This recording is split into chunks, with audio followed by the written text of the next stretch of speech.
नमस्कार दोस्तों, स्वागत है आपके मेरे शांति क्लासेस पे। क्या में बढ़िया होगा।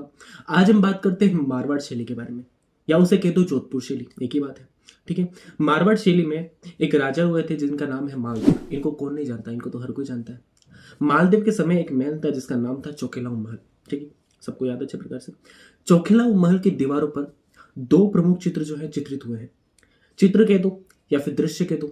सबसे पहले राम व रावण के युद्ध के जो दृश्य हैं इस महल की दीवारों पर चित्रित हुआ है, दर्शाए गए हैं। ठीक है, याद रह जाएगा। इनके समय ही एक और चित्र, अन्य जो चित्र है वो भी चित्रित हुआ है इन महलों पर, जिसका नाम है सप्तसती। ठीक है। मालदेव के समय ही उत्तराध्ययन सूत्र नामक जो चित्र है वो भी चित्रित हुआ था। ठीक है।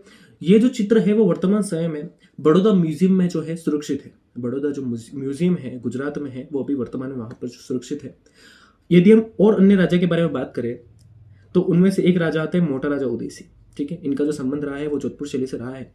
मोटा राजा उदयसिंह के समय हुआ कुछ नहीं था, केवल मुगल शैली का जो प्रभाव है पड़ चुका था। ठीक है। यदि हम सुरसी के बारे में बात करें, सुरसी के बारे में क्या जानते हो, इनके बारे में कुछ जानते हो? महाराजा सुरसी के बारे में बात करूं तो ये राजस्थान के ऐसे पहले शासक थे जिनको मुगलों द्वारा सवाई की उपाधि जो है प्राप्त हुई थी। ठीक है, याद रह जाएगा अच्छे प्रकार। सुरसी के समय ढोला मारू की जो चौपाई है वो चित्रित होना जो है स्टार्ट हो गई थी। ठीक है। ढोला की जो पगड़ी थी वो मुगल शैली की थी। महाराजा सूरसी के समय भागवत पुराण पर आधारित जो है चित्र जो है वो बने हैं। अच्छा, याद रखना दोस्तों, भागवत पुराण के अंतर्गत श्री कृष्ण व अर्जुन के जो चित्र बने हैं उनकी जो आकृति है वो तो मारवाड़ शैली की है, परंतु जो उनकी वेशभूषा है, उनकी जो वेशभूषा है वो मुगल शैली की है। याद रह जाएगा। यदि हम महाराणा गस्सी के बारे में बात करें तो एक ग्रंथ है जिसका नाम है कल्याण रागिनी, वो चित्रित हुआ था। ठीक है। 1623 में एक चित्रकार है जिनका नाम है विरजी।